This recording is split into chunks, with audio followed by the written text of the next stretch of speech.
All right, so in this video, we're going to solve for missing sides and angles in right triangles.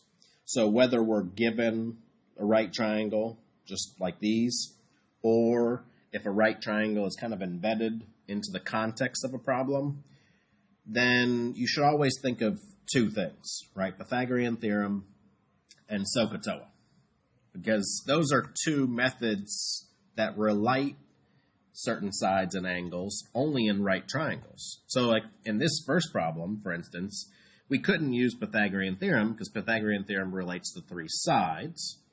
And since we don't know two of the three sides, that's too many unknowns for one equation, right? But SOH CAH TOA relates angles and sides together. So since we do know one of the angles, which technically means we know this angle, but we can relate this angle and these sides using SOH CAH TOA, so, that is an option in this case. So let's keep in mind, right?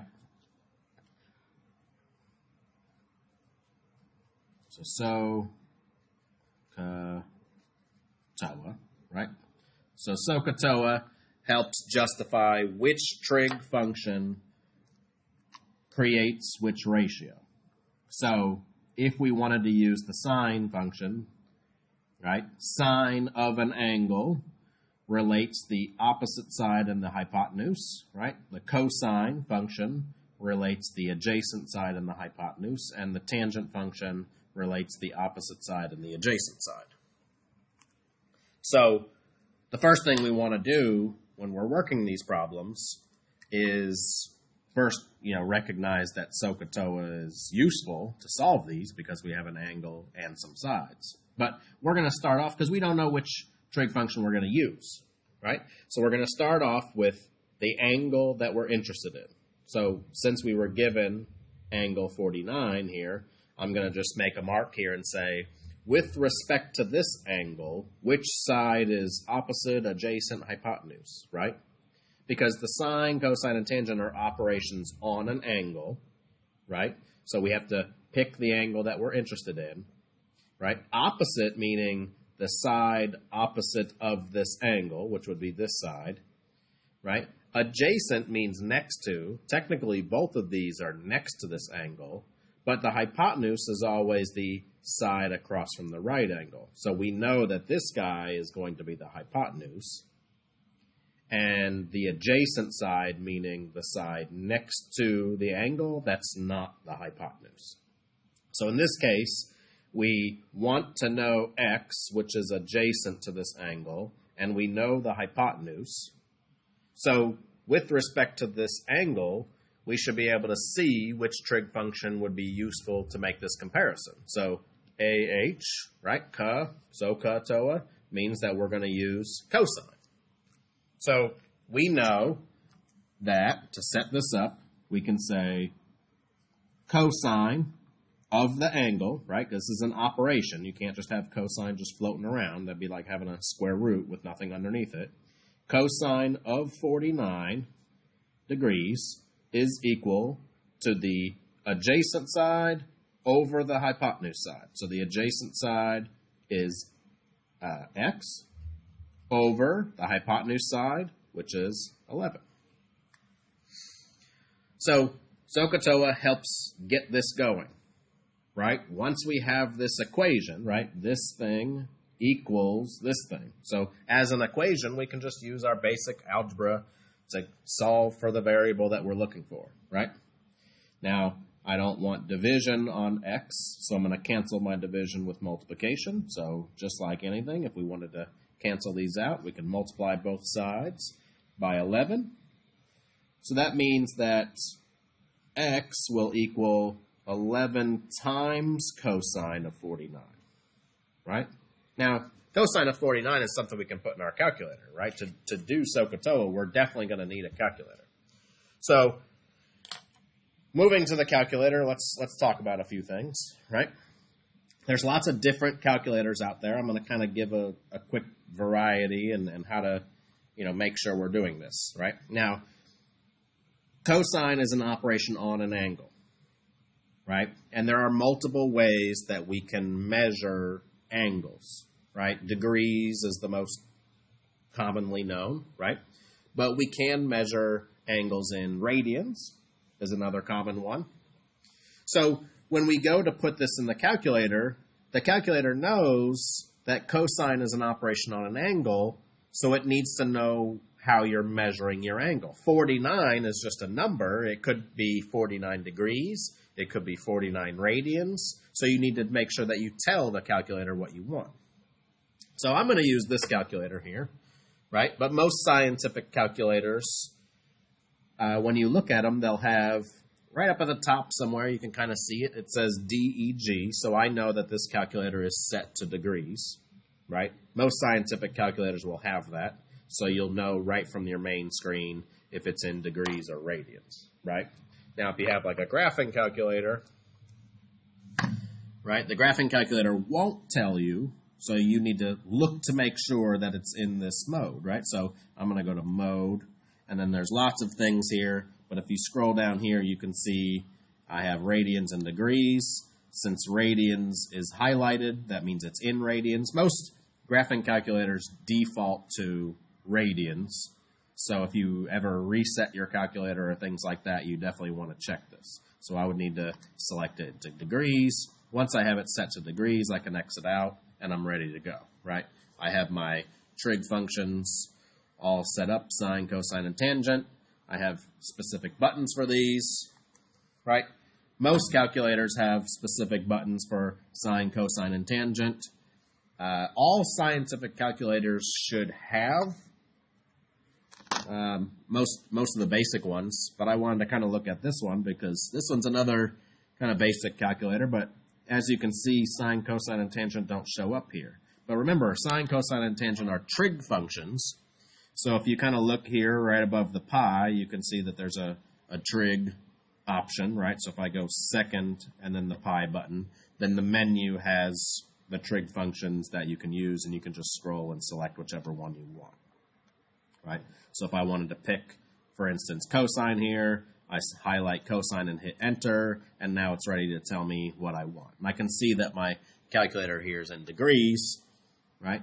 If I wanted to change it, again, you go to mode, and you can see right up at the top we got degrees and radians.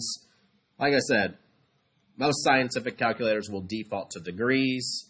Graphing calculators tend to default to radians. So just make sure before we go putting this into the calculator that we have the values that we want. The measure, right, like degrees or radians. So the calculator is going to do order of operations. So as long as you tell it the operations that you want, that'll perform it. So if I were to put in here 11 times cosine of 49, it knows to do cosine of 49 first because it has higher priority on operations than the 11.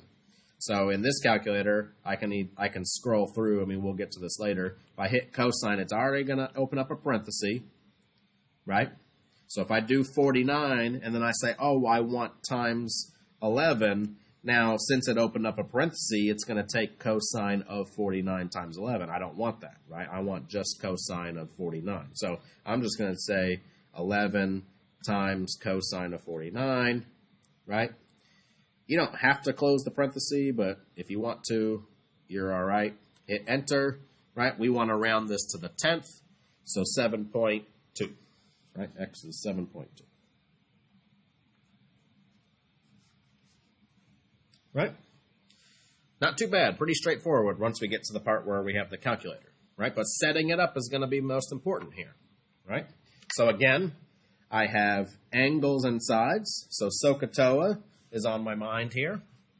With respect to the angle, right? So I'm going to start off by making note of the angle that I'm interested. Then I'm going to name these things, right? X is the side that I want, which is opposite of 66. 12 is a side that I have, which is adjacent. So I have opposite and adjacent. I can use tangent. So tangent of the angle is equal to the opposite side, which is x, over the adjacent side, which is 12.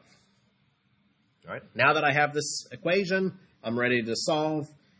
Business as usual in terms of algebra. I can cancel division with multiplication, right, because I want my x by itself. So that means x is going to be equal to 12 times the tangent of 66, right? So I'm going to go to my calculator, right? 12 times, so 12 times tangent of 66. Again, I'm just going to, if you don't close the parentheses, you'll still be good. I'm rounding to the 10th, so the 5 rounds the 9 up, so this will just be 27. Right? All right, let's try some more here. So again, I see sides and angles in a right triangle, so SOH comes to my mind, right? With respect to this angle, right? X is the side opposite of this angle. This guy is across from the right angle, so this guy is the hypotenuse. Be careful here, because sometimes this guy looks like he's supposed to be the adjacent, and the hypotenuse, these skinny ones, tend to throw people off, right? So just be careful, right? Use the angle across, the side across from the angle, right? So, opposite and hypotenuse, that means I'm going to use sine, right? SOH TOA. So sine of my angle, 74, is equal to the opposite side over the hypotenuse, right? Now that I have this triangle is essentially obsolete. I'm solving this for x. Multiply both sides by 19. So we know that x is equal to 19 times the sine of 74. And now I'm ready for my calculator. So 19 times sine of 74, 18.3 if I round to the 10th.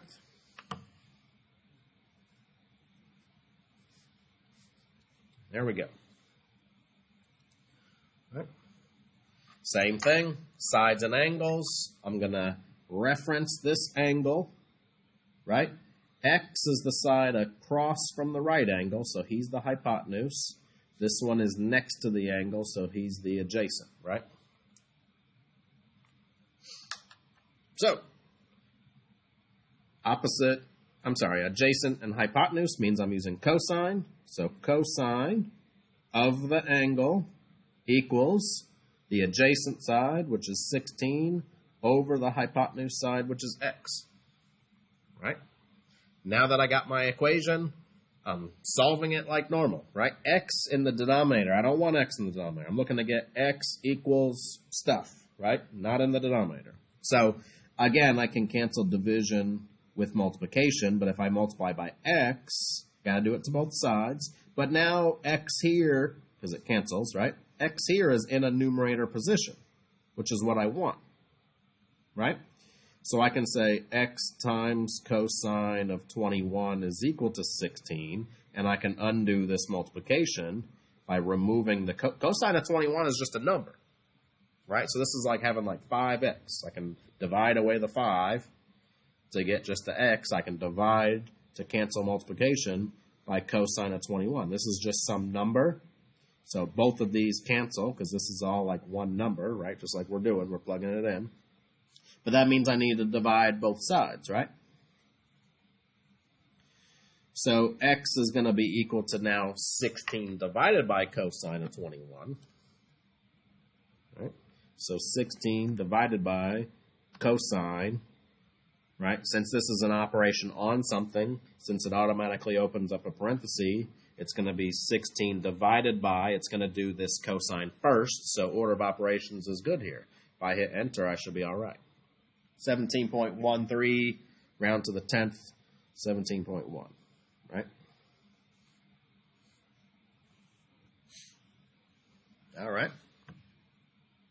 So again, the setup is the most important part here. Once we relate the angles and the sides and get this equation, we do whatever is necessary to get x by itself, right? Here, we just needed to move the 19 to the other side, and x was alone. Here, we needed to get them out of the denominator. That was priority number 1. Now that he's out of the denominator, we want to get them alone. So priority number 2, getting them alone, right?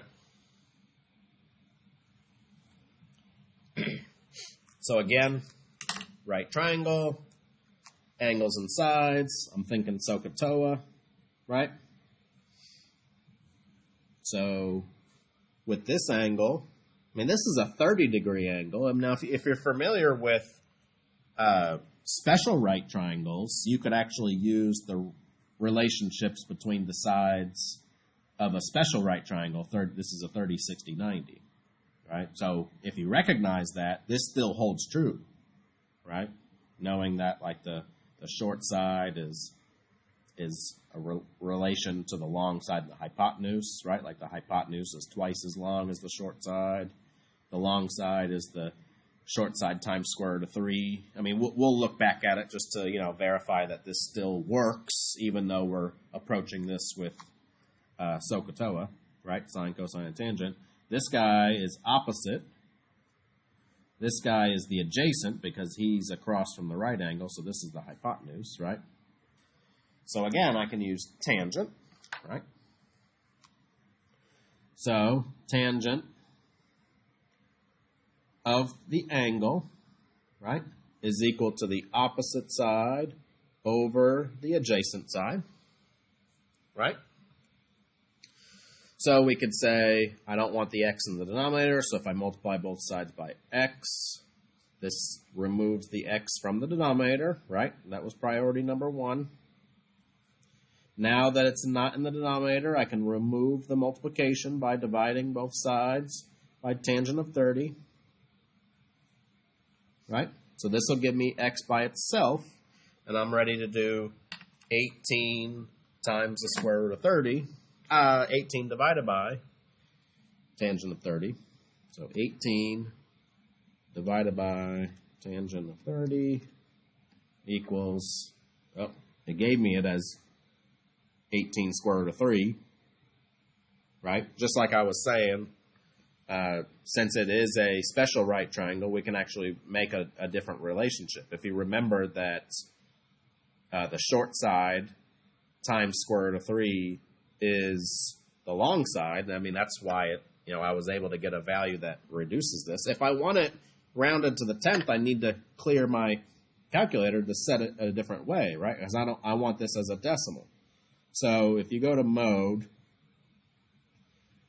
right, sometimes you'll scroll down and you'll have like a math print. That it'll change things from decimals to roots if it's a possible root. I'm just going to select classic here, right? And let's try this again. So 18 divided by tangent of 30 equals, there we go. Now I get the decimal version of this guy. Rounded to the 10th is 31.2, right?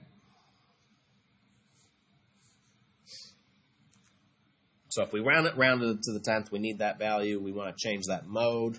But kind of like I was mentioning before, right? We recognize that we could have done a special right triangle relationship, right? So if we knew that, we could just say, well, short side times square root of 3 is this side. So if I just typed in, 18 times the square root of 3,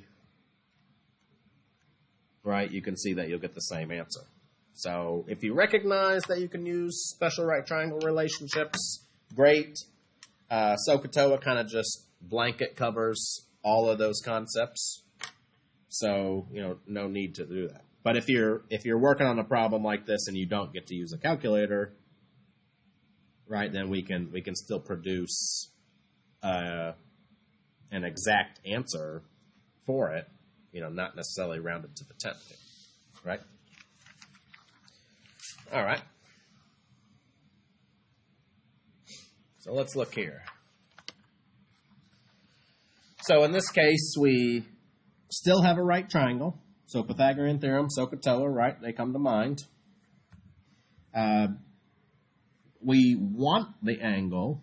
We don't know the angle, but we do know that SOH CAH TOA relates angles and sides. So we could use Pythagorean theorem, but that's only going to give us this other side, so that's not really useful. We need the angle. So we need something that relates the sides and the angles, which is where SOH CAH TOA comes in, right? So again, we can state that given this angle, this side is opposite and this side is adjacent. So we can still select the trig function that would be useful in this case to solve, when in this case would be tangent, right? SOH CAH TOA. So tangent of the angle, we don't know what the angle is. Now, it's common practice to use x's for sides and other unknowns. In terms of angles, it's common to use theta, right, which is a Greek letter, to represent an unknown angle. So if you see theta pop up, all theta is just a variable to represent a missing angle. So since that's the norm, I'm going to use it. So we don't know the angle. I'm going to call that theta. If you wanted to say x, it doesn't really matter, because algebraically you're still going to solve for theta here, right? Tangent is equal to the opposite side, right, which is 9, over the adjacent side, which is 14, right? Now, we want to solve for theta, right? And tangent is an operation on that angle. So kind of like when we had, we had multiplication, we wanted to cancel multiplication with division, or if we have division, we can cancel. If we had addition, we can cancel addition with subtraction, right? So we need an operation that removes tangent. We need an inverse operation. Now, since tangent is an operation on its own, we are very kind of unclever here when we talk about this. We want the operation that's inverse to tangent. Well, inverse tangent is, if you look at the calculator here, if you have like a tangent with a little -1, or in some cases it's like above your tangent sign, you can use second to this guy. That is the operation to remove a tangent. So algebraically, if we're going to do something to one side, we got to do it to the other, right? So if I applied an inverse tangent operation to both sides, right, just like square rooting both sides or something like that, dividing both sides, then we can say that the tangent and the inverse tangent cancel to leave us with just theta, which is what we're looking for, is equal to the inverse tangent of 9 over 14, right? So again, wherever you find inverse tangent on your calculator, on this one, it's all the same button. So if I wanted to get to inverse tangent, I'll just have to, if I press it once, I'll get tangent. If I press it again, it knows that I want the other one, inverse tangent of 9 over 14. So it opened the parenthesis again because it needs to be applied to something. It's an operation.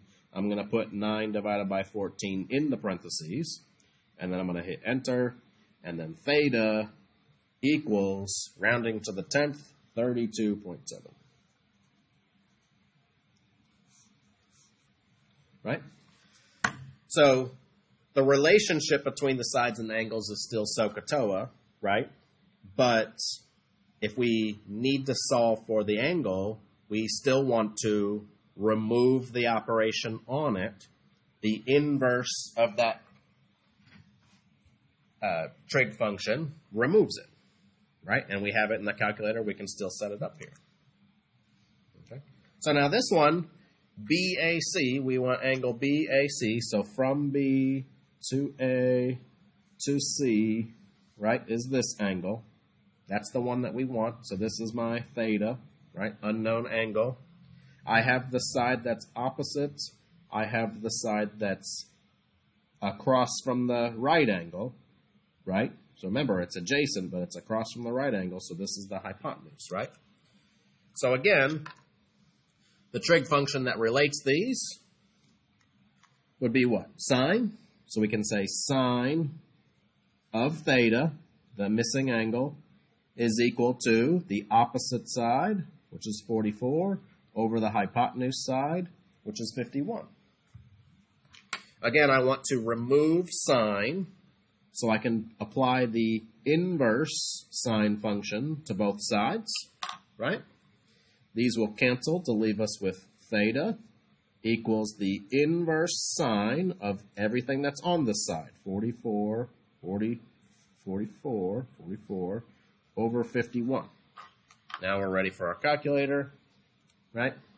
Inverse sine 44 divided by 51 equals, again, I'm going to round this to the 10th. So what do we got? 59.6. There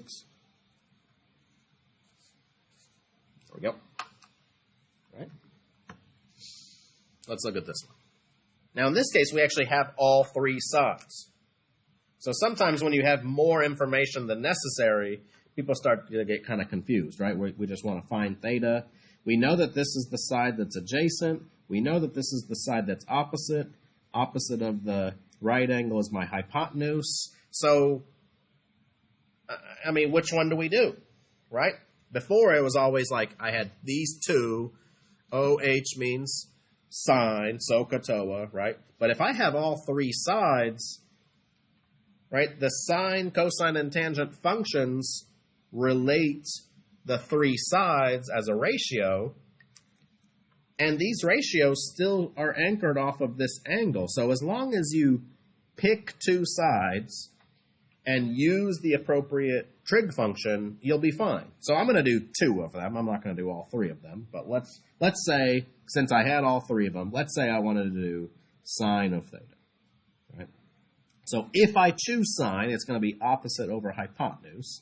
So this should be equal to the ratio of 72 over 90. Right? I can undo sine with the inverse sine. Right? So I know that theta is the inverse sine of 72 over 90. And we can plug that into our calculator, right?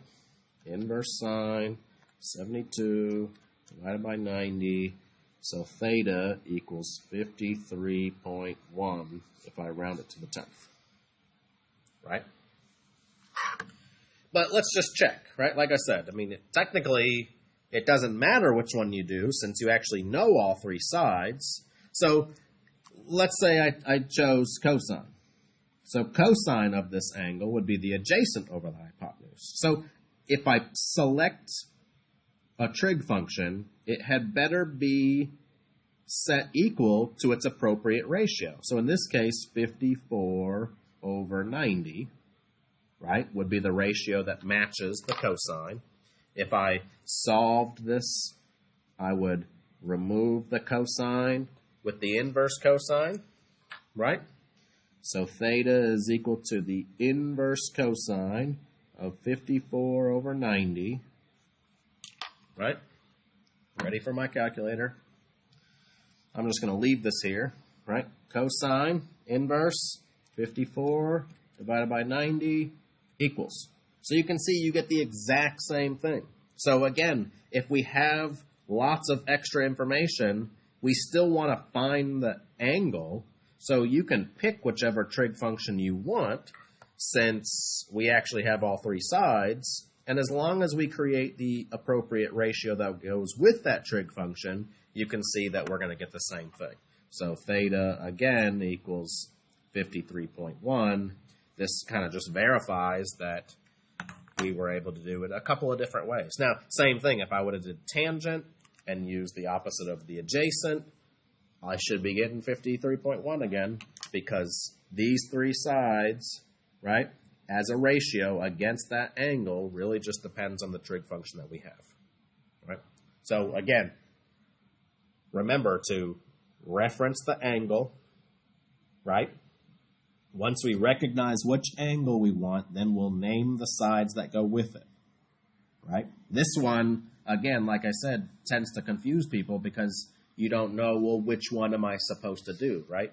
Whereas these problems, we had specifically mentioned OA, which is tangent, OH, which is sine, so we were able to kind of pinpoint which trig function to use by only labeling the sides that are relevant, right? Could we find this third side using Pythagorean theorem? Absolutely. Do we need to in order to find that angle? No. Right? So only name the sides that we are interested in, right? Unless we have something like this where, you get to pick. Okay? Hope that helps.